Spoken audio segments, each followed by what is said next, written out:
अपने कोल पठाना कीता है ते उन्हां दे नाल प्यार कर रहे हैं, लाड कर रहे हैं। बचन कहत सुन तू पासयाना, अब न करत गो संग बन जाना। कहन लगे तुसी सियाणे मेरे पुत्र हो, बड़े सूझीवान हो, हुण तुसी अपना जिहड़ा गावां डंगर चलाउण वास्ते जांदे सी, क्योंकि माता जी ने कह दित्ता सी वेखो साडा कल्ला कल्ला पुत्र है ते ये पशु चराउण वास्ते जांदा, इहदा रंग भी वेखो किस तरह फिक्का जिहा पै गया है ते जेड़े शरीर दे अंग ने ये भी कुमला गए ने, ग्रीखम रुत भाव के गर्मी दी इतनी रुत दे विच इन्हां दे शरीर दा बड़ा बुरा हाल हो गया। हुण इन्हां नूं पशुआं दे नाल नहीं भेजना, अपने आप नौकर जाके पशुआं नूं चरा लिया करेगा। ते हुण बाबा कालू जी कह रहे ने पुत्र जी तुसी सियाणे हो, तुसी पशुआं दे नाल भी जाना बंद कर दिता है। उभय वृखब निज औचक माही, लेहो निकास तरुण सो आही। कहन लगे हुण तुहाडे उत्ते जवानी भी आउणी शुरू हो चली है, तुसी वड्डे हो रहे हो, जवानी दी अवस्था आउणी शुरू हो चली है, हुण तुहानूं कोई ना कोई काम करना चाहिदा है। लाकुल संग बौर कर कामा, बीज सो लेहो सवा मन तामा। कहन लगे चलो हुण इस तरह करो, तुसी अपने जेड़े खेत ने ना, अपनी जमीन है जेड़ी ओदे विच जा करके आपां नूं ओनू वोने सवारते हैं ते वो सवार करके ओदे विच सवा मण बीज तोल लिया, कहंदे ये बीज लै करके चलदे हां। जाए राहिए खेत निराला, करो नीर सो तै प्रतिपाला। ਹੁਣ ਬਾਬਾ ਕਾਲੂ ਜੀ ਕਹਿ ਰਹੇ ਨੇ, ਕਹਿੰਦੇ ਤੁਸੀਂ ਇੱਕ ਪਾਸੇ ਜਿਹੜੀ ਆਪਣੀ ਨਿਰਾਲੀ ਭਾਵ ਕੇ ਜਿਹੜੀ ਵਧੀਆ ਖੇਤੀ ਹੈ ਨਾ, ਉਹ ਖੇਤ ਤੁਸੀਂ ਲੈ ਲਵੋ ਤੇ ਉਹਦੇ ਵਿੱਚ ਆ ਬੀਜ ਲੈ ਜਾਓ ਤੇ ਬੀਜ ਨੂੰ ਖੜ ਕੇ ਉਹਦੇ ਵਿੱਚ ਬੀਜਣਾ ਕਰੋ। ਮ੍ਰਿਗ ਪਸ਼ੂਨ ਕੇ ਹੋਏ ਰਖਵਾਰੇ, ਕਿਰਖ ਪਕਾਏ ਕੀ ਜੈ ਖਲਵਾਰੇ। ਕਹਿਣ ਲੱਗੇ ਜਾ ਕਰਕੇ ਇਹ ਬੀਜ ਬੀਜ ਦਿਓ, ਪਰ ਨਾਲ ਦੀ ਨਾਲ ਉਹਦੀ ਰਾਖੀ ਵੀ ਕਰਨੀ ਪਵੇਗੀ, ਕਿਉਂਕਿ ਉਹਦੇ ਵਿੱਚ ਪਸ਼ੂ ਪੈ ਜਾਂਦੇ ਨੇ, ਜਾਨਵਰ ਆਣ ਕਰਕੇ ਨੁਕਸਾਨ ਕਰਦੇ ਨੇ। ਕਹਿੰਦੇ ਨਾਲ ਦੀ ਨਾਲ ਉਹਦੀ ਰਾਖੀ ਵੀ ਕਰੋ ਤੇ ਇਹ ਬੀਜ ਬੀਜ ਕਰਕੇ ਉਗਾ ਕਰਕੇ ਰਾਖੀ ਕਰਕੇ ਇਹਨੂੰ ਪੁਕਾਣਾ ਕਰੋ। ਜੈ ਅਨ ਆਨੋ ਬਹੁ ਇਕ ਬਾਰੀ, रख देवों का बेतोय चारी। ਹੁਣ ਬਾਬਾ ਜੀ ਨੇ ਕਹਿ ਰਹੇ ਨੇ, ਕਹਿੰਦੇ ਪਾਤਸ਼ਾਹ ਜੀ ਨੂੰ, ਕਹਿੰਦੇ ਤੁਸੀਂ ਆ ਬੀਜ ਬੀਜੋ, ਜੇ ਇੱਕ ਵਾਰ ਬੜੀ ਵਧੀਆ ਮੈਨੂੰ ਖੇਤੀ ਕਰਕੇ ਦਿਖਾਓਗੇ, ਚੰਗਾ ਕੰਮ ਕਰਕੇ ਦਿਖਾਓਗੇ, ਕਿਉਂਕਿ ਆਪਾਂ ਵੀ ਆਪਣੇ ਪੁੱਤਰਾਂ ਨੂੰ ਇਹੀ ਗੱਲ ਕਹਿੰਦੇ, ਬੱਚਿਆਂ ਨੂੰ ਇਹੀ ਗੱਲ ਕਹਿੰਦੇ ਕਿ ਤੈਨੂੰ ਮੈਂ ਆ ਛੋਟਾ ਜਿਹਾ ਕੰਮ ਸ਼ੁਰੂ ਕਰ ਦੇਣਾ, ਜੇ ਤੂੰ ਇਹ ਕੰਮ ਦੇ ਵਿੱਚ ਹੋਰ ਵਾਧਾ ਕਰੇਗਾ, ਇਹਨੂੰ ਵਧਾਵੇਂਗਾ ਤੇ ਅਗਲੀ ਵਾਰ ਨੂੰ ਤੇਰੇ ਨਾਲ ਹੋਰ ਬੰਦੇ ਰੱਖ ਦਵਾਂਗਾ, ਤੇਰਾ ਕੰਮ ਹੋਰ ਵੱਧ ਜਾਵੇਗਾ, ਬਿਜ਼ਨਸ ਬਣ ਜਾਵੇਗਾ। ਇਸੇ ਤਰ੍ਹਾਂ ਹੁਣ ਬਾਬਾ ਕਾਲੂ ਜੀ ਕਹਿ ਰਹੇ ਨੇ ਸਤਿਗੁਰੂ ਨੂੰ, ਕਹਿੰਦੇ ਤੁਸੀਂ ਜਾ ਕੇ ਇਸ ਵਾਰ ਤਾਂ ਛੋਟਾ ਜਿਹਾ ਖੇਤ ਮੈਂ ਤੁਹਾਨੂੰ ਦੇ ਰਿਹਾ ਹਾਂ, ਇਹਦੇ ਵਿੱਚ ਤੁਸੀਂ ਖੇਤੀ ਕਰਨਾ ਕਰੋ ਤੇ ਜਿਸ ਸਮੇਂ ਤੁਸੀਂ ਆ ਖੇਤੀ ਵਧੀਆ ਦਰਬ ਭਾਵ ਕੇ ਧਨ ਲੈ ਕੇ ਆਓਗੇ ਤੇ ਮੈਂ 2-4 ਨੌਕਰ ਹੋਰ ਤੁਹਾਨੂੰ ਰੱਖ ਦੇਵਾਂਗਾ। ਅਸਬਿਦ ਕੀ ਕਿਰਤ ਕਰੋ ਨਿਬਾਹੀ, अतुट होए सब किछ कर माही। कहने लगे इस तरह का जाके काम करो, इस तरह की किरत करो ताकि जिदे नाल घर दे विच बहुत ज्यादा धन आवे। श्री नानक सुन कर पित बानी, जो तन तृष्णा महल पटानी। ਹੁਣ ਸਤਿਗੁਰ ਸੱਚੇ ਪਾਤਸ਼ਾਹ ਜੀ ਨੇ ਆਪਣੇ ਪਿਤਾ ਮਹਿਤਾ ਕਾਲੂ ਜੀ ਦੀਆਂ ਜਦੋਂ ਗੱਲਾਂ ਸੁਣੀਆਂ ਨਾ ਤੇ ਨਾਲ ਦੀ ਨਾਲ ਮਨ ਦੇ ਵਿੱਚ ਵਿਸ਼ਾਦ ਕਰਨ ਲੱਗੇ। ਕਹਿੰਦੇ ਇਹਨਾਂ ਦੇ ਮਨ ਦੇ ਵਿੱਚ ਧਨ ਦੀ ਤ੍ਰਿਸ਼ਨਾ, ਪੈਸੇ ਦੀ ਤ੍ਰਿਸ਼ਨਾ, ਮਾਇਆ ਦੀ ਤ੍ਰਿਸ਼ਨਾ ਹੈ। ਸੁਨੋ ਪਿਤਾ ਜੀ ਆਇਸ ਜੈਸੀ, कहो आप हो करे हो तैसी। कहने लगे पिता जी जिस तरह तुसी आज्ञा कर रहे हो, जिस तरह मैनू हुक्म कर रहे हो, तुहाडी जिस तरह की आयस है आज्ञा, मैं उसी तरह का जा करके काम करना करांगा। तब कालू ते बीज तुलाया, एक कामा सुत संग रलाया। ਹੁਣ ਬਾਬਾ ਕਾਲੂ ਜੀ ਨੇ ਬੀਜ ਜਿਹੜਾ ਜੋਗ ਕਰਕੇ ਤੋਲ ਕਰਕੇ ਦੇ ਦਿੱਤਾ ਤੇ ਨਾਲ ਇੱਕ ਨੌਕਰ ਨੂੰ ਦੇਣਾ ਕੀਤਾ ਹੈ। ਲਾਂਗੁਲ ਬੀਜ ਲਏ ਕਰ ਦੋ, ਵਾਹਣ ਲਏ ਭੂਮਿਕਾ ਸੋ। ਕਹਿੰਦੇ ਇਹ ਦੋਨੋਂ ਜਾਣੇ ਗੱਲਾਂ ਕਰਦੇ ਹੋਏ ਖੇਤ ਦੇ ਵਿੱਚ ਪਹੁੰਚ ਗਏ ਨੇ ਤੇ ਉੱਥੇ ਜਾ ਕਰਕੇ ਖੇਤ ਨੂੰ ਵੋੜਾ ਕੀਤਾ ਹੈ। ਕਹੂੰ ਕਹੂੰ ਕਾਢਿਓ ਸਿਆਰਾ, ਜਿਤੋ ਬੀਜ ਦੇ ਸਭ ਵਿਸਤਾਰਾ। ਸਤਿਗੁਰ ਸੱਚੇ ਪਾਤਸ਼ਾਹ ਜੀ ਨੇ ਕਿਤੇ ਕਿਤੇ ਸਿਆੜ ਜੇ ਕੱਢ ਦਿੱਤੇ ਨੇ, ਸਾਰੇ ਖੇਤ ਨੂੰ ਨਹੀਂ ਵਾਇਆ, ਸਗੋਂ ਕਿਤੇ ਕਿਤੇ ਥੋੜੇ ਥੋੜੇ ਸਿਆੜ ਕੱਢ ਕੇ ਤੇ ਉਹਦੇ ਵਿੱਚ ਜਿੰਨਾ ਵੀ ਬੀ ਪਿਤਾ ਨੇ ਦਿੱਤਾ ਸੀ ਸਾਰੇ ਦਾ ਸਾਰਾ ਬੀ ਉਹਦਾ ਛੱਟਾ ਮਾਰ ਦਿੱਤਾ ਹੈ। ਭਾਈ ਸੰਚ ਆਏ ਨਿਜ ਸਦਨਾ, ਕਾਲੂ ਪਰ ਪੁਲਿਤ ਪਿਖ ਬਦਨਾ। ਕਹਿਣ ਲੱਗੇ ਹੁਣ ਸ਼ਾਮ ਹੋ ਗਈ ਤੇ ਸ਼ਾਮ ਨੂੰ ਜਦੋਂ ਘਰ ਵਾਪਸ ਆਏ ਨੇ ਨਾ ਤੇ ਜਦੋਂ ਪਿਤਾ ਜੀ ਨੇ ਪੁੱਤਰ ਨੂੰ ਵਾਪਸ ਆਉਂਦਿਆਂ ਦੇਖਿਆ ਤੇ ਮਨ ਦੇ ਵਿੱਚ ਬੜੀ ਖੁਸ਼ੀ ਹੋਈ ਹੈ ਕਿ ਮੇਰਾ ਪੁੱਤਰ ਅੱਜ ਕੰਮ ਕਰਕੇ ਵਾਪਸ ਆਇਆ ਹੈ। ਸ਼੍ਰੀ ਗੁਰ ਕਰ ਮੈਂ ਬਰਕਤ ਪਾਰੀ ਕਹਿ ਮੈਂ ਸ਼ਕਤ ਜੋ ਕਰੇ ਉਚਾਰੀ। ਕਹਿੰਦੇ ਗੁਰੂ ਪਾਤਸ਼ਾਹ ਜੀ ਦੇ ਕਰਦਾਰ ਤੇ ਹੱਥਾਂ ਦੇ ਵਿੱਚ ਬਹੁਤ ਭਾਰੀ ਬਰਕਤ ਸੀ ਕਿਉਂਕਿ ਕੱਡੇ ਤੇ ਥੋੜੇ ਜਿਹੇ ਸਿਆਰ ਸੀ ਤੇ ਸੱਟਾ ਮਾਰ ਕੇ ਐਵੇਂ ਹੀ ਆ ਗਏ ਸਨ।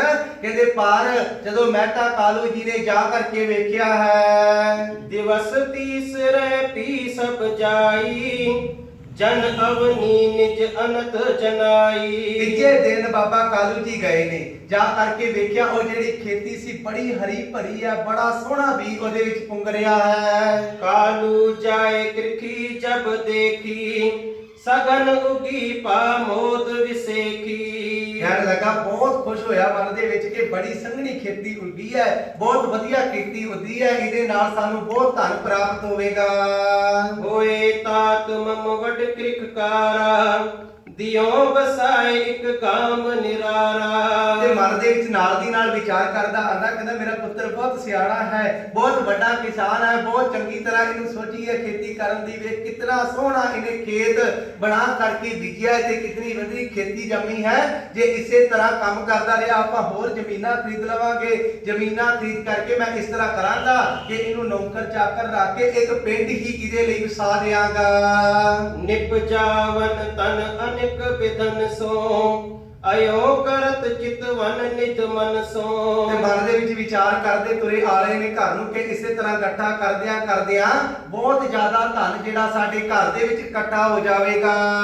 ਸ਼੍ਰੀ ਗੁਰੂ ਨਾਨਕ ਹਿਰਦੈ ਵਿਚਾਰੀ ਤਨ ਤ੍ਰਿਸ਼ਨਾ ਦਿਨ ਪ੍ਰਤ ਪਿਤ ਭਾਰੀ। ਹੁਣ ਇੱਧਰ ਸਤਿਗੁਰ ਸੱਚੇ ਪਾਤਸ਼ਾਹ ਜੀ ਸਾਰਿਆਂ ਦੇ ਹਿਰਦਿਆਂ ਦੀਆਂ ਜਾਣਨ ਵਾਲੇ ਆਪਣੇ ਪਿਤਾ ਦੇ ਹਿਰਦੇ ਦੀ ਇਹ ਗੱਲ ਸਮਝ ਗਏ ਨੇ ਕਿ ਪਿਤਾ ਦੇ ਜਿਹੜੀ ਹਿਰਦਾ ਹੈ ਜਿਹੜਾ ਮਨ ਹੈ ਉਹਦੇ ਵਿੱਚ ਰੋਜ਼ਾਨਾ ਪ੍ਰਤੀ ਦਿਨ ਜਿਹੜੀ ਤ੍ਰਿਸ਼ਨਾ ਧਨ ਦੀ ਉਹ ਵੱਧਦੀ ਜਾ ਰਹੀ ਹੈ। ਜਾਂ ਤੇ ਅਬ ਹੀ ਬਨੇ ਨਿਬੇਰੋ ਤਨ ਖਟਣੇ ਕੋ ਮਿਟਵੇ ਚੇਰੋ। ਕਹਿੰਦੇ ਹੁਣੇ ਇਸੇ ਤਰ੍ਹਾਂ ਕਰਨਾ ਚਾਹੀਦਾ ਕਿ ਜਿਹੜੀ ਇਹਨਾਂ ਦੇ ਅੰਦਰ ਤ੍ਰਿਸ਼ਨਾ ਪੈਦਾ ਹੋਈ ਹੈ ਨਾ ਜਿਹੜੀ ਧਨ ਨੂੰ ਖੱਟਣ ਦੀ ਲਾਲਸਾ ਪੈਦਾ ਹੋਈ ਹੈ ਇਹਨੂੰ ਹੁਣੇ ਹੀ ਖਤਮ ਕਰ ਦੇਣਾ ਚਾਹੀਦਾ ਹੈ ਕਿਉਂਕਿ ਅੱਗੇ ਜੇ ਹੋਰ ਵਧਦੀ ਗਈ ਤੇ ਫਿਰ ਹੋਰ ਜ਼ਿਆਦਾ ਤਕਲੀਫ ਹੋ ਜਾਵੇਗੀ। ਵੈਸੇ ਬਹੁਰ ਖੇਤ ਰਖਵਾਰੀ ਵਰਜੇ ਕਿਸ ਨ ਚਰੇ ਬਸ ਝਾਰੀ। ਕਹਿੰਦੇ ਫਿਰ ਆ ਜਿਹੜੀ ਤ੍ਰਿਸ਼ਨਾ ਪੈਦਾ ਹੋਈ ਸੀ ਪਿਤਾ ਦੇ ਅੰਦਰ ਇਹ ਤ੍ਰਿਸ਼ਨਾ ਨੂੰ ਖਤਮ ਕਰਨ ਦੇ ਵਾਸਤੇ ਇੱਕ ਦਿਨ ਸਤਿਗੁਰ ਸੱਚੇ ਪਾਤਸ਼ਾਹ ਜੀ ਖੇਤੀ ਤੇ ਬੜੀ ਵਧੀਆ ਪੈਦਾ ਹੋਈ ਸੀ ਉਹਦੀ ਜਾ ਕਰਕੇ ਰਾਖੀ ਦੇ ਉੱਤੇ ਬੈਠੇ ਹੋਏ ਨੇ ਜਿਹੜੇ ਪਸ਼ੂ ਆਂਦੇ ਨੇ ਆਵਾਰਾ ਪਸ਼ੂ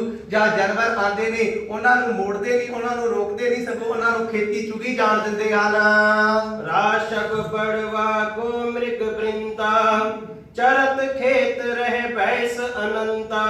ਕਹਿੰਦੇ ਜਿਹੜੇ ਜੰਗਲ ਦੇ ਮਿਰਗ ਭਾਗ ਕੇ ਹਿਰਨ ਸੀ ਘੋੜੇ ਸੀ ਗਧੇ ਸੀ ਇਹ ਸਾਰੇ ਆਣ ਕਰਕੇ ਖੇਤੀ ਨੂੰ ਖਾ ਰਹੇ ਨੇ ਤੇ ਖਾ ਕੇ ਵੇਚੀ ਬੈਠੀ ਜਾ ਰਹੇ ਹਨ। ਦਿਨ ਤੋਂ ਇੱਕ ਮੈਂ ਦੀਨ ਨਿਬੇਰੀ ਇੱਕ ਨਾ ਬੂਟ ਜੈ ਸਗਨ ਕਨੇਰੀ। ਕਹਿਣ ਲੱਗੇ ਜਿਹੜੀ ਬੜੀ ਸੰਘਣੀ ਖੇਤੀ ਪੈਦਾ ਹੋਈ ਸੀ ਨਾ ਬਹੁਤ ਸੋਹਣੀ ਖੇਤੀ ਪੈਦਾ ਹੋਈ ਸੀ ਇੱਕ ਦੋ ਦਿਨ ਦੇ ਵਿੱਚ ਸਾਰੀ ਪਸ਼ੂਆਂ ਨੂੰ ਖਵਾ ਦਿੱਤੀ ਭਾਵ ਕਿ ਤ੍ਰਿਸ਼ਨਾ ਖਤਮ ਕਰਦੀ ਸੀ ਨਾ ਪਿਤਾ ਦੀ ਇਸ ਵਾਸਤੇ ਕਹਿੰਦੇ ਸੰਘਣੀ ਖੇਤੀ ਸੀ ਪਰ ਹੁਣ ਉੱਥੇ ਇੱਕ ਵੀ ਬੂਟਾ ਨਹੀਂ ਰਿਹਾ। ਕਾਲੂ ਗਇਓ ਬਿਲੋਕਨ ਖੇਤੂ ਟਿਕ ਬੈਠੇ ਬੇਦੀ ਕੁਲ ਕੇਤੂ। ਕਹਿਣ ਲੱਗੇ ਫਿਰ ਇੱਕ ਦਿਨ ਬਾਬਾ ਕਾਲੂ ਜੀ ਖੇਤੀ ਨੂੰ ਵੇਖਣ ਗਏ ਕਿ ਪਹਿਲਾਂ ਵੇਖ ਕੇ ਆਇਆ ਬੜੀ ਸੋਹਣੀ ਖੇਤੀ ਸੀ ਚਲੋ ਅੱਜ ਵੀ ਜਾਂਦਾ ਆਪਣੇ ਖੇਤ ਦੀ ਨਜ਼ਰ ਮਾਰ ਜਾਣਾ ਹਾਂ ਉੱਥੇ ਸਤਿਗੁਰ ਸੱਚੇ ਪਾਤਸ਼ਾਹ ਜੀ ਆਰਾਮ ਨਾਲ ਬੈਠੇ ਹੋਏ ਹਨ। ਫਿਰੇ ਕਿਦਾਰ ਮਤ ਪਸ ਫਿਰਿੰਦਾ ਕਿਸੈ ਨ ਬਰਜੇ ਆਨੰਦ ਕੰਦਾ। ਹੁਣ ਬਾਬਾ ਕਾਲੂ ਜੀ ਕੀ ਵੇਖਦੇ ਨੇ ਕਿ ਜਿਹੜੀ ਖੇਤੀ ਦੇ ਵਿੱਚ ਪਸ਼ੂ ਤੁਰੇ ਫਿਰ ਰਹੇ ਨੇ ਪਸ਼ੂ ਉਹਨਾਂ ਨੂੰ ਖਾ ਰਹੇ ਨੇ ਤੇ ਉਜਾੜ ਰਹੇ ਨੇ ਆਪ ਆਰਾਮ ਨਾਲ ਸਤਿਗੁਰ ਸੱਚੇ ਪਾਤਸ਼ਾਹ ਬੈਠੇ ਕਿਸੇ ਨੂੰ ਮੋੜ ਹੀ ਨਹੀਂ ਰਹੇ। ਅਸਬਦ ਦੇਖ ਕ੍ਰੋਧ ਪਾ ਕਾਲੂ ਮੁਖ ਬੋਲਤ ਦੁਰਬਚਨ ਵਿਸਾਲੂ। ਜਦੋਂ ਆ ਸਾਰਾ ਕੁਝ ਦੇਖਿਆ ਬਾਬਾ ਕਾਲੂ ਜੀ ਨੇ ਤੇ ਦੇਖਦਿਆਂ ਸਾਰ ਗੁੱਸੇ ਦੇ ਨਾਲ ਕ੍ਰੋਧ ਦੇ ਨਾਲ ਜਿਹੜਾ ਚਿਹਰਾ ਸੀ ਉਹ ਲਾਲ ਹੋ ਗਿਆ ਤੇ ਮੁਖ ਦੇ ਵਿੱਚੋਂ ਬੋਲਣ ਲੱਗ ਪਏ ਹਨ। ਮੰਦ ਭਾਗ ਮੈਂ ਆਪਨ ਨਿਹਾਰਾ ਤੂੰ ਸੁਤ ਜਨਮਿਓ ਸਦਨ ਉਜਾਰਾ। ਤੇ ਨਾਲ ਦੀ ਨਾਲ ਬਾਬਾ ਕਾਲੂ ਜੀ ਕਹਿ ਰਹੇ ਕਹਿੰਦੇ ਭਾਗ ਹੀ ਮੇਰੇ ਮਾੜੇ ਸੀ ਜਿਹੜਾ ਤੁਹਾਨੂੰ, ਕਿਉਂਕਿ ਅਜੇ ਸਮਝ ਨਹੀਂ ਨਾ ਹੈਗੀ ਕਿ ਇਹ ਤੇ ਅਵਤਾਰ ਨੇ, ਇੱਥੇ ਜੱਗ ਨੂੰ ਤਾਰਨ ਵਾਸਤੇ ਆਏ ਨੇ। ਹਜੇ ਤੇ ਸਿਰਫ ਆਪਣੇ ਪੁੱਤਰ ਹੀ ਸਮਝਦੇ ਨੇ ਨਾ। ਪੁੱਤਰ ਸਮਝਦਿਆਂ ਹੋਇਆਂ, ਛੋਟਾ ਬਾਲਕ ਸਮਝਦਿਆਂ ਹੋਇਆਂ ਇਹ ਗੱਲ ਕਹਿ ਰਹੇ ਨੇ, ਕਹਿੰਦੇ ਮੇਰੀ ਮੰਦ ਬੁੱਧੀ ਸੀ, ਮਾੜੇ ਭਾਗ ਸਨ ਜਿਹੜਾ ਤੁਹਾਡਾ ਸਾਡੇ ਘਰ ਜਨਮ ਹੋਇਆ ਹੈ। ਆਰ ਬਲਾ ਲਗੂ ਮਹਿ ਤਵ ਚਾਲੀ, ਵਸਤ ਖੋਏ ਕੇ ਆਲੇ ਖਾਲੀ। ਲਘੂ ਭਾਵ ਕੇ ਜਦੋਂ ਤੁਹਾਡੀ ਛੋਟੀ ਉਮਰ ਸੀ, ਛੋਟੀ ਉਮਰ ਦੇ ਵਿੱਚ ਘਰੋਂ ਭਾਂਡੇ ਲੈ ਜਾਂਦੇ ਸਨ। ਆਪਾਂ ਪ੍ਰਸੰਗ ਨੂੰ ਵਿਚਾਰਿਆ ਹੈ ਤੇ ਭਾਂਡੇ ਘਰ ਲੈ ਜਾ ਕਰਕੇ ਬਾਹਰ ਸੁੱਟ ਆਉਂਦੇ ਸਨ। ਕਹਿੰਦੇ ਉਦੋਂ ਤੁਸੀਂ ਘਰ ਦੇ ਭਾਂਡੇ ਬਾਹਰ ਸਿੱਟਦੇ ਰਹੇ ਤੇ ਹੁਣ ਜਿਹੜੀ ਖੇਤੀ ਸੀ ਇਹ ਉਜਾੜ ਦਿੱਤੀ ਹੈ। ਉਚਿਤ ਕਮਾਵਨ ਅਬ ਪੀ ਪੈਸਾ, ਕਰਨ ਕੁਕਾਜ ਲਗੈ ਪੁਨ ਐਸਾ। ਕਹਿੰਦੇ ਮੈਂ ਮਨ ਦੇ ਵਿੱਚ ਵਿਚਾਰ ਕਰਦਾ ਰਹਿਣਾ, ਵਿਚਾਰਾਂ ਬਣਾਉਂਦਾ ਰਹਿਣਾ ਕਿ ਕਿਸੇ ਨਾ ਕਿਸੇ ਤਰ੍ਹਾਂ ਤੁਸੀਂ ਚੰਗਾ ਕੰਮ ਕਰਨ ਲੱਗ ਜਾਓ ਜਿਹਦੇ ਨਾਲ ਧਨ ਜ਼ਿਆਦਾ ਆਵੇ, ਤੇ ਤੁਸੀਂ ਹਰ ਕੰਮ ਨੂੰ ਵਿਗਾੜ ਦਿੰਦੇ ਹੋ। ਮੁਝ ਪਛਚਾਤ ਖਾਏ ਕ੍ਰਿਤ ਕਰ ਕੋ, ਰਲੇ ਫਕੀਰਨ ਸੋ ਤਜ ਘਰ ਕੋ। ਕਹਿਣ ਲੱਗਾ ਮੈਨੂੰ ਤੇ ਇਸ ਤਰ੍ਹਾਂ ਲੱਗ ਰਿਹਾ ਹੈ ਕਿਉਂਕਿ ਮੈਂ ਕਿਹੜਾ ਸਾਰੀ ਜ਼ਿੰਦਗੀ ਇੱਥੇ ਬੈਠੇ ਰਹਿਣਾ ਹੈ। ਹੋਰ ਥੋੜਾ ਸਮਾਂ ਮੈਂ ਜਦੋਂ ਇਸ ਸੰਸਾਰ ਤੋਂ ਚਲਾ ਗਿਆ, ਜਦੋਂ ਪ੍ਰਮਾਤਮਾ ਦੇ ਸੱਜਣੇ ਆ ਗਏ ਤੇ ਫਿਰ ਤੁਸੀਂ ਕੀ ਕਰੋਗੇ, ਕਿਸ ਤਰ੍ਹਾਂ ਆਪਣਾ ਗੁਜ਼ਾਰਾ ਕਰੋਗੇ। ਕਹਿੰਦਾ ਮੈਨੂੰ ਤੇ ਇਸ ਤਰ੍ਹਾਂ ਲੱਗਦਾ ਹੈ ਜਿਸ ਤਰ੍ਹਾਂ ਵੇਲੜ ਸਾਧ ਘੁੰਮਦੇ ਰਹਿੰਦੇ ਨੇ, ਉਸ ਤਰ੍ਹਾਂ ਤੁਸੀਂ ਵੀ ਆਪਣੇ ਘਰ ਨੂੰ ਛੱਡ ਕੇ ਸਾਧਾਂ ਦੇ ਨਾਲ ਰਲ ਜਾਵੋਗੇ। ਹੇਰ ਹੇਰ ਕਹਿ ਵਾਕ ਕਠੋਰਾ, ਲਖ ਕੁਚਾਲ ਕੋ ਰੋਸ ਨ ਥੋਰਾ। ਕਹਿਣ ਲੱਗੇ ਬੜਾ ਜ਼ਿਆਦਾ ਰੋਸ, ਬੜਾ ਜ਼ਿਆਦਾ ਗੁੱਸਾ ਆਇਆ ਖੇਤੀ ਨੂੰ ਉਜੜੀ ਹੋਈ ਦੇਖ ਕੇ, ਤੇ ਬੜੇ ਕਠੋਰ ਵਾਕ ਜਿਹੜੇ ਨੇ ਉਹ ਬੋਲਣਾ ਕੀਤੇ ਹਨ। ਤੁਝ ਜਨਮੇ ਤੇ ਕੋ ਗੁਣ ਮੋਹੀ, ਜਾਂ ਤੇ ਭਲੋ ਰਹਿਤ ਮੈਂ ਯੋਹੀ। ਇਹਦੇ ਇਤਨਾ ਕਠੋਰ ਵਾਕ ਵੀ ਬੋਲ ਦਿੱਤਾ। ਕਹਿੰਦੇ ਤੁਹਾਡੇ ਪੈਦਾ ਹੋਣ ਦੇ ਨਾਲ ਮੇਰੇ ਘਰ ਦੇ ਵਿੱਚ ਕੋਈ ਗੁਣ ਭਾਵ ਕਿ ਕੋਈ ਸੁੱਖ ਨਹੀਂ ਆਇਆ, ਇਸ ਨਾਲੋਂ ਤਾਂ ਚੰਗਾ ਸੀ ਮੇਰੇ ਘਰ ਪੁੱਤਰ ਹੀ ਨਾ ਹੁੰਦਾ। ਇੱਕ ਸਪੂਤ ਬਹੁ ਦਰਬ ਕਮਾਵੇ, ਤੂੰ ਅਸ ਪਾਵੋ ਬਾਦ ਗਵਾਵਹਿ। ਕਹਿੰਦੇ ਵੇਖ ਸਾਡੇ ਬੇਦੀ ਕੋਲ ਤੇ ਹੋਰ ਵੀ ਪੁੱਤਰ ਨੇ, ਹੋਰ ਵੀ ਬੱਚੇ ਨੇ, ਕਹਿੰਦੇ ਉਹ ਜਾਂਦੇ ਨੇ ਬੜਾ ਦਰਬ ਭਾਵ ਕੇ ਬੜਾ ਧਨ ਕਮਾ ਕਰਕੇ ਲੈ ਕੇ ਆਉਂਦੇ ਨੇ, ਪਰ ਇੱਕ ਤੂੰ ਹੈ ਜਿਹੜਾ ਧਨ ਕਮਾਤਾ ਨਹੀਂ, ਸਗੋਂ ਜਿਹੜਾ ਧਨ ਹੁੰਦਾ ਉਹਨੂੰ ਵੀ ਗਵਾ ਕਰਕੇ ਆ ਜਾਣਾ ਹੈ। ਜਾਏ ਨਗਰ ਪੁਨ ਤਿਜ ਪਰ ਸਦਨਾ, ਉਪਾਲੰਭ ਕੋ ਕਹਿ ਬਚ ਬਦਨਾ। ਕਹਿਣ ਲੱਗੇ ਹੁਣ ਮੈਂ ਜਾਣਾ ਦਿਗਵਰ ਦੇ ਕੋਲ, ਪਰੋਹਿਤ ਦੇ ਕੋਲ, ਜਿਹੜਾ ਪੰਡਤ ਹਰਦਿਆਲ ਸੀ ਜਿਹਨੇ ਆਣ ਕਰਕੇ ਬੜੀਆਂ ਵੱਡੀਆਂ ਗੱਲਾਂ ਕਹੀਆਂ ਸਨ। ਕਹਿੰਦਾ ਉਹਨੂੰ ਜਾ ਕਰਕੇ ਪੁੱਛਦਾ ਇਹ ਤੇਰੀ ਜਿਹੜੀ ਭਵਿੱਖਬਾਣੀ ਸਾਰੀ ਉਲਟੀ ਕਿਉਂ ਹੋ ਰਹੀ ਹੈ। ਵੇਦ ਪੁਰਾਣ ਸਭੈ ਤੁਮ ਝੂਠੇ, ਸੂਦੇ ਕਹੋ ਹੋਤ ਹੈ ਪੂਠੇ। ਹੁਣ ਪੁਰੋਹਿਤ ਜੀ ਨੂੰ ਜਾ ਕੇ ਕਹਿੰਦੇ ਜਿਹੜੇ ਵੇਦਾਂ ਦੀਆਂ ਤੂੰ ਗੱਲਾਂ ਦੱਸਦਾ ਰਿਹਾ, ਜਿਹੜੀਆਂ ਪੁਰਾਣਾਂ ਦੀਆਂ ਗੱਲਾਂ ਦੱਸਦਾ ਰਿਹਾ, ਮੈਨੂੰ ਤੇ ਇਸ ਤਰ੍ਹਾਂ ਲੱਗਦਾ ਏ ਜਿਹੜੇ ਪੁਰਾਣ ਨੇ, ਜਿਹੜੇ ਵੇਦ ਨੇ, ਉਹਨਾਂ ਦੇ ਵਿੱਚੋਂ ਤੂੰ ਮੈਨੂੰ ਝੂਠ ਹੀ ਪੜ੍ਹ ਕੇ ਸੁਣਾਉਂਦਾ ਰਿਹਾ। ਤੂੰ ਤੇ ਜਿਹੜੀਆਂ ਗੱਲਾਂ ਸਿੱਧੀਆਂ ਕਹਿਣਾ ਸਾਂ ਉਹ ਤੇ ਸਾਰੀਆਂ ਹੁਣ ਪੁੱਠੀਆਂ ਹੋ ਰਹੀਆਂ ਹਨ। ਕਿਦੋਂ ਨ ਤੁਮ ਤੇ ਜਾਤ ਵਿਚਾਰੀ, ਕਿਦੋਂ ਹਰ ਕਿਹਿਤ ਪਾਚ ਉਚਾਰੇ। ਹੁਣ ਕ੍ਰੋਧ ਦੇ ਵਿੱਚ, ਗੁੱਸੇ ਦੇ ਵਿੱਚ ਆਏ ਨੇ ਨਾ ਬਾਬਾ ਕਾਲੂ ਜੀ, ਤੇ ਗੁੱਸੇ ਦੇ ਵਿੱਚ ਕਹਿੰਦੇ ਪੁਰੋਹਿਤ ਨੂੰ, ਕਹਿੰਦੇ ਬਸ ਤੇਰਾ ਵੀ ਸਰਿਆ ਪਿਆ, ਤੈਨੂੰ ਵੀ ਕੁਝ ਨਹੀਂ ਆਂਦਾ, ਤੈਨੂੰ ਵੀ ਕਿਸੇ ਗੱਲ ਦਾ ਪਤਾ ਨਹੀਂ, ਤੂੰ ਆਪਣੇ ਕੋਲੇ ਵਿਚਾਰਾਂ ਦੀਆਂ ਕਰਦਾ ਰਹਿਣਾ ਹੈ, ਆਪਣੇ ਕੋਲੇ ਉਲਟੀਆਂ ਸਿੱਧੀਆਂ ਗੱਲਾਂ ਦੱਸਦਾ ਰਹਿਣਾ ਹੈ, ਕਿਉਂਕਿ ਜਿਹੜੀਆਂ ਤੂੰ ਗੱਲਾਂ ਕਹਿੰਦਾ ਸੀ ਉਹਦੇ ਵਿੱਚੋਂ ਤੇ ਇੱਕ ਵੀ ਗੱਲ ਸੱਚੀ ਨਹੀਂ ਹੋਈ। ਮੈਨੂੰ ਤੇ ਕਹਿੰਦੇ ਇਸ ਤਰ੍ਹਾਂ ਲੱਗਦਾ ਹੈ ਜਦੋਂ ਤੂੰ ਜਨਮ ਵੇਲੇ ਆਇਆ ਸੀ, ਕਹਿੰਦਾ ਸੀ ਛਤਰ ਝੁੱਲਣਗੇ,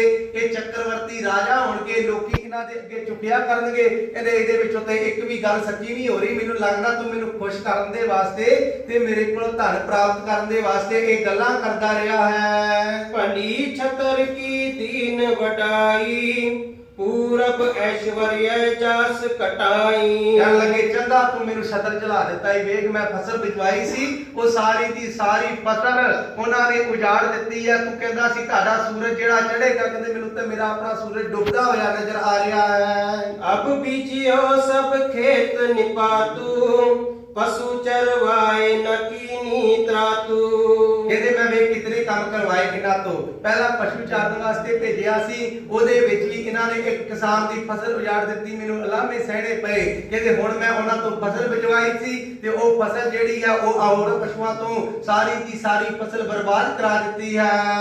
ਜਬ ਕੋ ਜਨਮਿਓ ਇਨ ਸੁਧ ਲੀਨੀ, ਤਨ ਖੱਟਨ ਕੀ ਕਿਰਤਨਾ ਕੀਨੀ। ਜਿਹੜੇ ਜਦੋਂ ਦੇ ਇਸ ਸੰਸਾਰ ਦੇ ਵਿੱਚ ਪੈਦਾ ਹੋ ਕੇ ਆਏ ਨੇ ਨਾ, ਪ੍ਰਕਾਸ਼ ਹੋਇਆ ਇਹਨਾਂ ਦਾ, ਇਹਨਾਂ ਨੇ ਧਨ ਕਮਾਉਣ ਵਾਸਤੇ ਭਾਵ ਕਿ ਪੈਸੇ ਦਾ ਲਾਲਚ, ਹੋਰ ਬੱਤੀਆਂ ਦੇ ਅੰਦਰ ਵੇਖੋ ਕਿਤਨਾ ਧਨ ਨੂੰ ਕਮਾਉਣ ਦੀ ਲਾਲਸਾ ਹੁੰਦੀ ਹੈ, ਕਿਤਨਾ ਮਾਇਆ ਦਾ ਮੋਹ ਹੁੰਦਾ। ਕਿ ਇਹਨਾਂ ਦੇ ਅੰਦਰ ਤਾਂ ਬਿਲਕੁਲ ਮਾਇਆ ਦਾ ਮੋਹ ਹੀ ਨਹੀਂ, ਕਿਉਂਕਿ ਬਾਬਾ ਕਾਲੂ ਜੀ ਇਹ ਗੱਲ ਤੋਂ ਅਣਜਾਣ ਨੇ, ਹਜੇ ਉਹਨਾਂ ਨੂੰ ਇਹ ਗੱਲ ਦਾ ਪਤਾ ਨਹੀਂ ਕਿ ਆ ਸੰਸਾਰ ਦੇ ਲੋਕ ਜਿਹੜੇ ਮੋਹ ਮਾਇਆ ਦੇ ਜਾਲ ਦੇ ਵਿੱਚ ਫਸੇ ਹੋਏ ਨੇ, ਸਤਿਗੁਰ ਸੱਚੇ ਪਾਤਸ਼ਾਹ ਜੀ ਤੇ ਇਹਨਾਂ ਬੰਦਰਾਂ ਤੋਂ ਆਜ਼ਾਦ ਕਰਾਉਣ ਵਾਸਤੇ ਆਏ ਨੇ। ਹੋਇਓ ਸੰਚਿਓ ਪੂਰਬ ਮੇਰੋ, ਜਾਂ ਤੇ ਵਿਫਲ ਭੁਇਓ ਬਚ ਤੇਰੋ। ਕਹਿਣ ਲੱਗੇ ਜਾਂ ਤੇ ਮੇਰਾ ਹੀ ਕੋਈ ਪੁਰਬਲਾ ਭਾਗ ਜਿਹੜਾ ਮਾੜਾ ਸੀ, ਜਾਂ ਫਿਰ ਤੇਰੇ ਜਿਹੜੇ ਬਚਨ ਕੀਤੇ ਨੇ, ਜਿਹੜੀਆਂ ਤੂੰ ਗੱਲਾਂ ਕਹੀਆਂ ਨੇ, ਇਹ ਸਾਰੀਆਂ ਗੱਲਾਂ ਝੂਠੀਆਂ ਹਨ। ਬੋਲਿਓ ਬਚਨ ਪਿਪਰ ਪਰ ਬੀਨਾ, ਜਹ ਮਨ ਸ਼੍ਰੀ ਨਾਨਕ ਜਸ ਲੀਨਾ।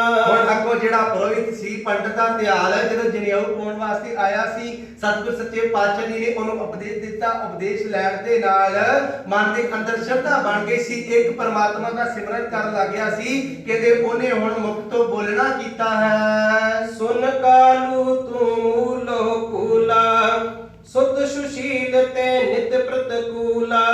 ਕਹਿਣ ਲੱਗੇ ਬਾਬਾ ਕਾਲੂ ਜੀ, ਤੁਸੀਂ ਆਪਣੇ ਜੀਵਨ ਮਨੋਰਥ ਨੂੰ ਭੁੱਲ ਗਏ ਹੋ, ਤੁਸੀਂ ਮੂਲ ਨੂੰ ਭੁੱਲ ਗਏ ਹੋ, ਕਿਉਂਕਿ ਜੀਵਨ ਮਨੋਰਥ ਜਿਹੜਾ ਹੈ ਸਿਰਫ ਤੇ ਸਿਰਫ ਧਨ ਕਮਾਣਾ ਨਹੀਂ, ਸਿਰਫ ਤੇ ਸਿਰਫ ਇਸ ਸੰਸਾਰ ਦੇ ਵਿੱਚ ਵਡਿਆਈ ਪ੍ਰਾਪਤ ਕਰਨਾ ਨਹੀਂ। ਜੀਵਨ ਮਨੋਰਥ ਹੈ ਪਰਮਾਤਮਾ ਦੀ ਪ੍ਰਾਪਤੀ ਕਰਨਾ। ਇਹਦੇ ਸਾਰੇ ਕਾਰਜ ਨੇ ਉਹ ਪਰਮਾਤਮਾ ਨੇ ਇੱਥੇ ਲੀਲਾ ਬਣਾਈ ਹੋਈ ਹੈ, ਜਿਸ ਤਰ੍ਹਾਂ ਚੱਲ ਰਹੀ, ਇਹਦੇ ਵਿੱਚ ਰਹਿੰਦਿਆਂ ਹੋਇਆਂ ਆਪਣੇ ਮੂਲ ਨੂੰ ਕਦੇ ਨਹੀਂ ਭੁੱਲਣਾ, ਆਪਣੇ ਮੂਲ ਦੇ ਨਾਲ ਜੁੜ ਕੇ ਰਹਿਣਾ ਹੈ। ਕਹਿੰਦੇ ਤੁਹਾਡਾ ਜਿਹੜਾ ਪੁੱਤਰ ਹੈ ਉਹ ਬੜਾ ਸੁਸ਼ੀਲ ਹੈ, ਉਹ ਮੂਲ ਦੇ ਨਾਲ ਜੁੜਿਆ ਹੋਇਆ ਹੈ, ਪਰ ਤੁਸੀਂ ਮੂਲ ਦੇ ਨਾਲੋਂ ਟੁੱਟੇ ਹੋਏ ਹੋ। ਬਾਰ ਬਾਰ ਮੈਂ ਤੁਝ ਸਮਝਾਇਓ, ਜਗਤ ਉਧਾਰਨ ਹਿਤ ਇਹ ਆਇਓ। ਹੁਣ ਪੁਰੋਹਿਤ ਜੀ ਕਹਿ ਰਹੇ ਨੇ ਬਾਬਾ ਕਾਲੂ ਜੀ, ਮੈਂ ਤੁਹਾਨੂੰ ਬਾਰ-ਬਾਰ ਇਹ ਗੱਲ ਹਰ ਇੱਕ ਵਾਰੀ ਜਦੋਂ ਤੁਸੀਂ ਮੇਰੇ ਕੋਲ ਗੁੱਸਾ ਕਰਕੇ ਆਉਂਦੇ ਹੋ, ਮੈਂ ਤੁਹਾਨੂੰ ਇਹ ਗੱਲ ਪ੍ਰਕਾਸ਼ ਤੋਂ ਸਮਝਾਉਂਦਾ ਆ ਰਿਹਾ ਹਾਂ ਕਿ ਤੁਹਾਡੇ ਪੁੱਤਰ ਜਿਹੜੇ ਨੇ ਨਾ, ਇਹ ਸੰਸਾਰ ਨੂੰ ਤਾਰਨ ਵਾਸਤੇ, ਕਰਮ ਕਾਂਡਾਂ ਦੇ ਵਿੱਚੋਂ ਕੱਢਣ ਵਾਸਤੇ, ਵਿਕਾਰਾਂ ਦੇ ਵਿੱਚੋਂ ਕੱਢਣ ਵਾਸਤੇ ਆਏ ਹਨ। ਭਗਵਤ ਗੀਤਾ ਸਾਰ ਵਿਚਾਰਾ, ਕਰੇ ਪढ़े ਬਿਨ ਸ਼ਬਦ ਉਚਾਰਾ। ਬਾਬਾ ਕਾਲੂ ਜੀ ਨੂੰ ਕਹਿ ਰਹੇ ਕਿ ਤੁਸੀਂ ਸੁਣਿਆ ਤੇ ਹੈ, ਜਿਹੜੀ ਸਬਦ ਸਲੀਕੀ ਗੀਤਾ ਸੀ, ਉਹਦੇ ਜਿਹੜੇ ਸ਼ਲੋਕ ਸਨ, ਉਹਨਾਂ ਨੇ ਤੁਹਾਨੂੰ ਅਰਥ ਕਰਕੇ ਵੀ ਸੁਣਾ ਦਿੱਤੇ। ਬੜੀ ਸੋਹਣੀ ਪੜ੍ਹ ਕੇ ਸੁਣਾਈ ਸੀ। ਉਹਨਾਂ ਨੇ ਕਿਸੇ ਤੋਂ ਪੜ੍ਹੀ ਤਾਂ ਨਹੀਂ ਸੀ, ਕਿਸੇ ਤੋਂ ਉਹਦਾ ਗਿਆਨ ਤੇ ਪ੍ਰਾਪਤ ਨਹੀਂ ਸੀ ਕੀਤਾ। ਜਿਨ ਮੋ ਕੋ ਸ਼ੁਭ ਦੀਨੋ ਗਿਆਨਾ, ਜਹ ਬਚ ਸੁਨ ਮਮ ਮਨ ਠਹਿਰਾਨਾ। ਤੇ ਪੁਰੋਹਿਤ ਜੀ ਕਹਿ ਰਹੇ ਜਿਨ੍ਹਾਂ ਨੇ ਮੈਨੂੰ ਗਿਆਨ ਦਿੱਤਾ, ਜਿਨ੍ਹਾਂ ਦੇ ਬਚਨ ਸੁਣਨ ਦੇ ਨਾਲ ਜਨੇਊ ਸੱਚਾ ਕਿਹੜਾ ਹੈ ਤੇ ਝੂਠਾ ਕਿਹੜਾ ਹੈ, ਕਿਸ ਤਰ੍ਹਾਂ ਸੱਚੇ ਜਨੇਊ ਨੂੰ ਪਹਿਨ ਕਰਕੇ ਪਰਮਾਤਮਾ ਦੀਆਂ ਨਜ਼ਰਾਂ ਵਿੱਚ ਕਬੂਲ ਹੋਇਆ ਜਾਂਦਾ, ਇਹ ਸਾਰੀਆਂ ਗੱਲਾਂ ਮੇਰੇ ਮਨ ਦੇ ਵਿੱਚ ਵਸ ਗਈਆਂ ਹਨ। ਲੋਕ ਉਧਾਰਨ ਕਰੇ ਅਨੇਕੂ, ਜਪਹਿ ਜਾਪ ਜੋ ਪਾਏ ਵਿਵੇਕੂ। ਕਹਿਣ ਲੱਗੇ ਉੱਤੇ ਲੋਕਾਂ ਨੂੰ ਉਧਾਰ ਕਰਨ ਵਾਸਤੇ ਆਏ ਨੇ, ਲੋਕਾਂ ਨੂੰ ਤਾਰਨ ਵਾਸਤੇ ਆਏ ਨੇ, ਜਿਹੜੇ ਉਹਨਾਂ ਦੀ ਦਿੱਤੀ ਹੋਈ ਨਾਮ ਨੂੰ ਜਪਣਗੇ, ਉਹਨਾਂ ਦਾ ਇਸ ਸੰਸਾਰ ਦੇ ਵਿੱਚ ਉਧਾਰ ਹੋ ਜਾਵੇਗਾ। ਮੁਝ ਕੋ ਦੀ ਸਤ ਵਿਸ਼ਨ ਸਮਾਨਾ, ਕਲਾਵਾਨਾ ਸਭ ਸਭ ਗੁਣ ਖਾਨਾ। ਹੁਣ ਪੁਰੋਹਿਤ ਜੀ ਕਹਿ ਰਹੇ ਨੇ, ਕਿਉਂਕਿ ਉਹ ਵੀ ਅਜੇ ਵੇਦਾਂ ਦੇ ਵਿੱਚ ਫਸੇ ਹੋਏ ਨੇ, ਉਸ ਸਮੇਂ ਕਰਮ ਕਾਂਡਾਂ ਦੇ ਵਿੱਚ ਫਸੇ ਹੋਏ ਨੇ, ਇਸ ਵਾਸਤੇ ਜਿਹੜੇ ਉਸ ਸਮੇਂ ਦੇ ਅਵਤਾਰ ਸਨ ਉਹਨਾਂ ਦੇ ਨਾਲ ਉਹ ਤੁਲਨਾ ਕਰਦਿਆਂ ਹੋਇਆ ਇਹ ਗੱਲ ਕਹਿ ਰਹੇ ਨੇ, ਕਹਿੰਦੇ ਮੈਨੂੰ ਤਾਂ ਵਿਸ਼ਨ ਦੇ ਸਮਾਦ ਸ਼ਿਵਜੀ ਜੀ ਦੇ ਸਮਾਨ ਨਜ਼ਰ ਆਉਂਦੇ ਹਨ। ਵਿਪਰ ਬਚਨ ਸੁਨ ਕਰ ਤਬ ਕਾਲੂ, ਸਦ ਨਹਿ ਆਇਓ ਰੋਸ ਵਿਸਾਲੂ। ਕਹਿੰਦੇ ਹੁਣ ਰੋਸ ਕਰਕੇ ਭਾਵ ਕਿ ਪੁਰੋਹਿਤ ਦੇ ਉੱਤੇ ਗੁੱਸਾ ਕਰਨ ਤੋਂ ਬਾਅਦ ਪੁਰੋਹਿਤ ਦੇ ਜਿਹੜੇ ਇਹ ਬਚਨ ਸੁਣ ਕਰਕੇ ਵਾਪਸ ਆਪਣੇ ਘਰ ਆ ਗਏ ਹਨ। ਤੇ ਪਾਛੇ ਸ੍ਰੀ ਗੁਰੂ ਜਗਤੈਸ਼ਾ, ਰਹਿਤ ਉਦਾਸ ਦੁਰਾਏ ਬੈਸਾ। ਕਹਿੰਦੇ ਉਦੋਂ ਬਾਅਦ ਗੁਰੂ ਨਾਨਕ ਦੇਵ ਸੱਚੇ ਪਾਤਸ਼ਾਹ ਜੀ ਵੀ ਬਾਲ ਰੂਪ ਦੇ ਵਿੱਚ ਨੇ, ਘਰ ਆ ਗਏ ਨੇ ਤੇ ਘਰ ਆਉਣ ਕਰਕੇ ਉਦਾਸ ਰਹਿੰਦੇ ਨੇ, ਇੱਕ ਪਾਸੇ ਬੈਠੇ ਰਹਿੰਦੇ ਹਨ। ਕੋ ਕਲਾਵਾਨ ਕਰ ਕਹਈ, ਜੋ ਸਤ ਸੰਗੀ ਮਾਨਵ ਅਹਈ। ਕਹਿੰਦੇ ਕੋਈ ਕਲਾਵਾਨ ਭਾਵ ਕਿ ਜਿਹੜਾ ਗੁਰੂ ਪਾਤਸ਼ਾਹ ਜੀ ਦੀ ਸਤ ਸੰਗਤ ਕਰਦਾ ਰਿਹਾ ਸੀ, ਉਹਨੂੰ ਇਹ ਗੱਲ ਦੀ ਸਮਝ ਹੈ ਕਿ ਇਹ ਉਦਾਸ ਕਿਉਂ ਰਹਿੰਦੇ ਨੇ, ਇਹ ਇੱਕ ਥਾਂ ਤੇ ਬੈਠੇ ਕਿਉਂ ਰਹਿੰਦੇ ਹਨ। ਨਰਮਤ ਮੰਦ ਨਾ ਲਖ ਸੁਖ ਕੰਦਾ, ਨਹਿ ਜਾਣੇ ਇਹ ਰੂਪ ਮੁਕੰਦਾ। ਕਹਿੰਦੇ ਵੱਲ ਜਿਹੜੇ ਮਨੁੱਖ ਮਨ ਦੀ ਮੱਤ ਦੇ ਪਿੱਛੇ ਤੁਰਦੇ ਨੇ, ਜਿਹੜੇ ਆਪਣੇ ਮਨ ਦੇ ਅਨੁਸਾਰ ਕੰਮ ਕਰਦੇ ਨੇ, ਉਹਨਾਂ ਨੂੰ ਇਹ ਗੱਲ ਦੀ ਸਮਝ ਨਹੀਂ ਆ ਰਹੀ ਕਿ ਗੁਰੂ ਨਾਨਕ ਦੇਵ ਸੱਚੇ ਪਾਤਸ਼ਾਹ ਜੀ ਅਵਤਾਰ ਹਨ। ਵਹਿਰ ਨਗਰ ਤੇ ਬਿਟਪ ਜੋ ਦੂਰਾ, ਬਾਸੁਰ ਪੈਸੇ ਤਹਿ ਜਗ ਮੂਰਾ।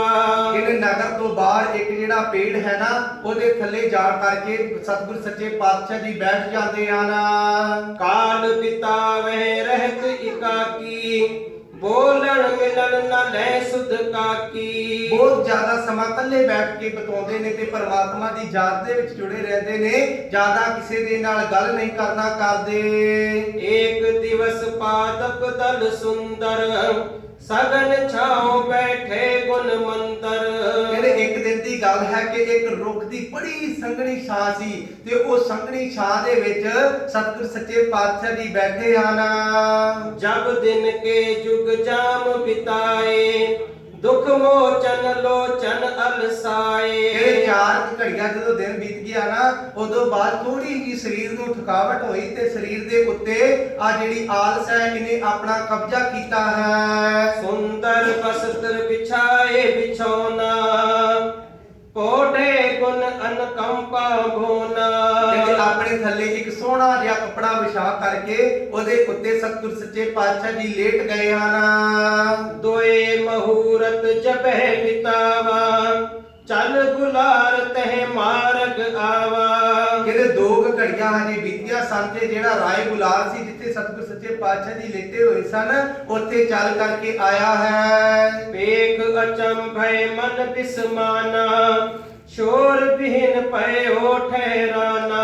ਕਹਿੰਦੇ ਜਦੋਂ ਸਤਿਗੁਰ ਸੱਚੇ ਪਾਤਸ਼ਾਹ ਜੀ ਨੂੰ ਵੇਖਿਆ ਹੈ ਨਾ, ਤੇ ਵੇਖ ਕਰਕੇ ਮਨ ਦੇ ਵਿੱਚ ਬੜੀ ਖੁਸ਼ੀ ਹੋਈ ਤੇ ਜਿਹੜੇ ਨਾਲ ਤੁਰੇ ਆ ਰਹੇ ਸਨ ਉਹਨਾਂ ਨੂੰ ਕਿਹਾ ਬਿਲਕੁਲ ਸ਼ਾਂਤ ਹੋ ਜਾਓ, ਆਵਾਜ਼ ਨਾ ਕਰਿਓ। ਨਿਜ ਸੰਗੀ ਸੋ ਬਚਨ ਅਲਾਵਾ, ਦੇਖੋ ਅਚਰਜ ਇਹੋ ਸੁਹਾਵਾ। ਤੇ ਨਾਲ ਜਿਹੜੇ ਸਾਥੀ ਆਏ ਸਨ, ਪਿੰਡ ਦੇ ਲੋਕ ਆਏ ਸਨ, ਜਿਹੜੇ ਸੈਨਿਕ ਆਏ ਸਨ, ਉਹਨਾਂ ਨੂੰ ਕਹਿਣਾ ਕਰ ਰਹੇ ਨੇ, ਕਹਿੰਦੇ ਵੇਖੋ ਇੱਕ ਅਚਰਜ ਤੁਹਾਨੂੰ ਮੈਂ ਦਿਖਾਉਂਦਾ ਹਾਂ। ਸੁੰਦਰ ਸੁਖ ਮੰਦਰ ਸੁਤ ਕਾਲੂ, ਸੋਇਓ ਅਜਮਤ ਜਾਚ ਵਿਸਾਲੂ। ਕਹਿੰਦੇ ਵੇਖੋ ਸੁੱਖਾਂ ਦੇ ਦਾਨੀ ਬਾਬਾ ਕਾਲੂ ਜੀ ਦੇ ਜਿਹੜੇ ਸੁਪੁੱਤਰ ਗੁਰੂ ਨਾਨਕ ਦੇਵ ਸੱਚੇ ਪਾਤਸ਼ਾਹ ਜੀ ਨੇ, ਉਹ ਰੁੱਖ ਦੇ ਥੱਲੇ ਸੁੱਤੇ ਹੋਏ ਤੇ ਆਪਣੀ ਜਿਹੜੀ ਕਰਾਮਾਤ ਨੇ ਉਹ ਦਿਖਾ ਰਹੇ ਹਨ।